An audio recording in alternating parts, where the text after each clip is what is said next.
Olá, na aula de hoje nós vamos falar sobre a cultura deixada pelo povo hebreu na área jurídica. Quais foram essas contribuições dos hebreus na área jurídica, mais especificamente dentro do direito penal?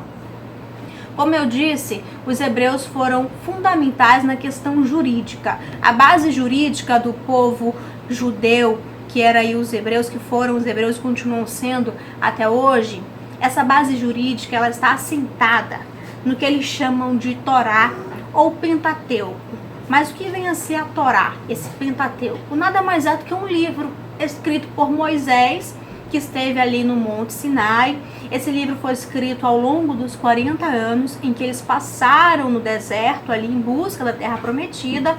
E foi todas as leis, todas as regras, sejam religiosas, sociais, de convívio em sociedade, regras morais contidas nesse livro, elas foram ditas a Moisés por Deus durante esses 40 anos no deserto. Agora, que livro é esse? Você com certeza conhece esse livro. Ele está contido dentro da Bíblia. Sim, o Pentateuco, a Torá, está contida dentro da Bíblia. Ele se refere especificamente a 5 livros do Velho Mandamento, do Antigo Testamento, na verdade. Quais seriam esses livros? Gênesis, Êxodo, Levítico, Números e o mais difícil, e olha, sempre me enrolo para falar esse nome. Bora ver se agora eu acerto. Deuteronômio. Esse é o último livro, um dos mais difíceis, que todo mundo enrola a língua aí, mas dessa vez ele saiu. Esses 5 livros contidos no Antigo Testamento, eles trazem aí todas as leis da Torá, as regras, como que eles viviam em sociedade, como eles se regiam aquela época, aquele tempo. E dentro deles você vai ver que o direito penal está incluso. Mas como que o direito penal naquela época já era aplicado? Sim, nós vamos te mostrar essa analogia, como que era feito. E você vai ver que pouca coisa mudou. Evoluímos em algumas coisas, mas temos como base a Torá também. Um dos principais diferenciais da Torá em relação aos demais ordenamentos escritos dos demais povos daquela época é justamente o fato da Torá ter sido aplicada, ter sido escrita para todos, sem distinção. Fossem governados, fossem governantes, fossem escravos, fossem imigrantes. Só aí, de começo, já é o principal diferencial. Por quê? Porque antigamente, naquela época, os povos não eram tratados e reconhecidos assim. Escravo era escravo, não era sequer subjugado a ser um ser humano, era apenas um escravo. Imigrantes também não tinham seus direitos quando estavam dentro de um determinado povoado que não era o seu. E os hebreus vieram já com essa mudança de pensamento, com essa mudança de postura social. Para os hebreus, estava contido na Torá que todos deveriam ser julgados, tratados e regidos segundo a lei da Torá, independente da situação. Se estivessem ali contidos, fazendo parte do povo hebreu, já passariam a ser também julgados, orientados sobre a Torá.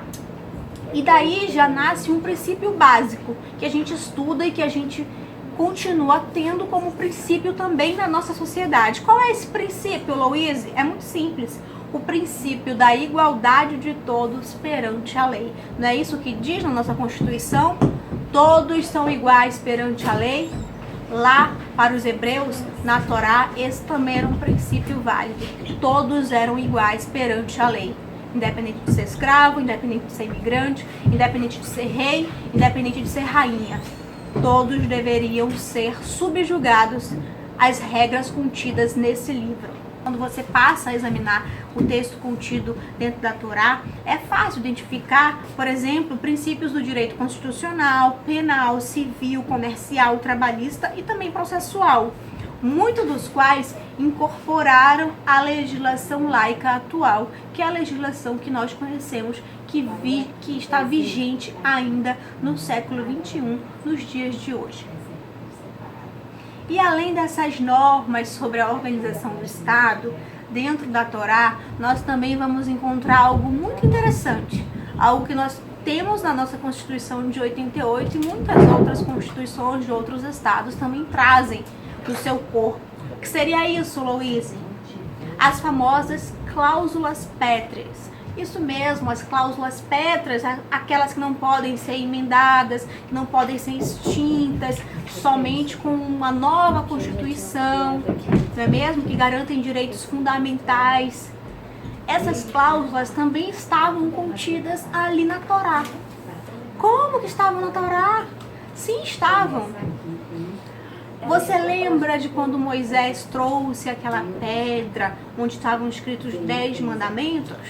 Aquilo ali são cláusulas pétreas da Torá, os 10 mandamentos, que chamam também de decálogo.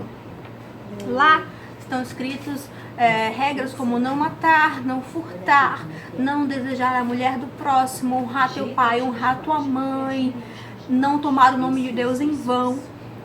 Todas essas regrinhas, esses 10 mandamentos, eles são tidos à época como cláusulas pétreas.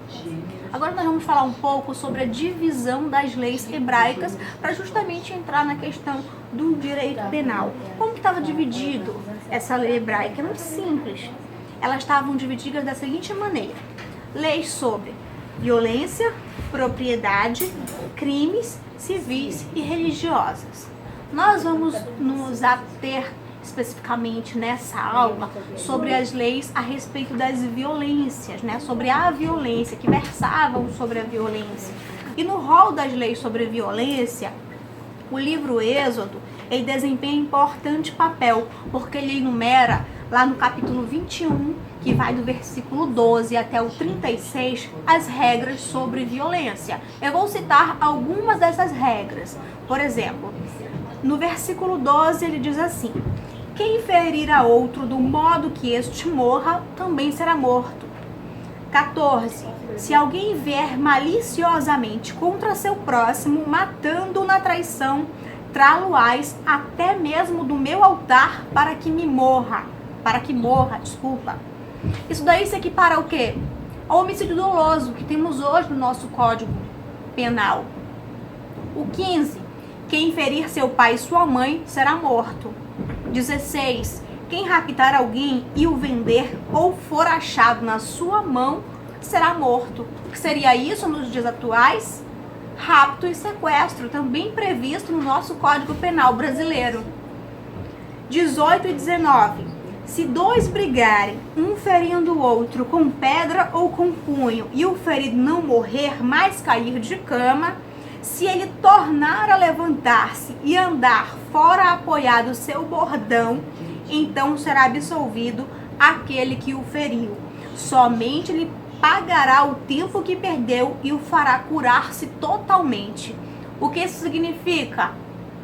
Lesão corporal e responsabilidade civil, também contido nos nossos códigos na modernidade. 22. Se homens brigarem e ferirem mulher grávida e forem causa de que aborte, porém sem maior dano, será obrigado a indenizar segundo o que lhe exigir o marido da mulher e pagará como juízes lhe determinarem. Seria isso também responsabilidade civil. 28 e 29. Se algum boi chifrar homem ou mulher que morra, o boi será apedrejado e não lhe comerão a carne, mas o dono do boi será absolvido. Mas se o boi dantes era dado a chifrar, ou seja, tinha o costume, era voltado à violência, e o dono sabia disso, era conhecedor dessa violência do animal e não prendeu, e o boi matar homem ou mulher, o boi vai ser apedrejado e também será morto o seu dono. Porque ele sabia que existia um perigo, que aquele animal era violento e nada fez para controlar o animal. Aí entra o quê? A responsabilidade criminal também prevista no Código Penal brasileiro. Muito do que estava escrito lá na Torá, nós temos hoje dentro do nosso Código de Direito Penal brasileiro. Portanto, nós podemos dizer que o povo hebreu deixou sim a sua contribuição na área jurídica, na área do direito, como eu mostrei aqui, não só do direito penal, como do direito constitucional, direito de família, ou seja, aquela época, né, muitos milhões de anos atrás, Moisés já escreveu nesse livro e a gente encontra até hoje, se você for ler e interpretar, está lá escrito na Bíblia, essas regrinhas que regem a sociedade de maneira que possamos viver harmoniosamente, para que não haja uma quebra, uma rupção, que quando ela houver, será aplicado ali a pena cabível para que a harmonia volte e então as pessoas possam viver mais uma vez, a sociedade possa se harmonizar.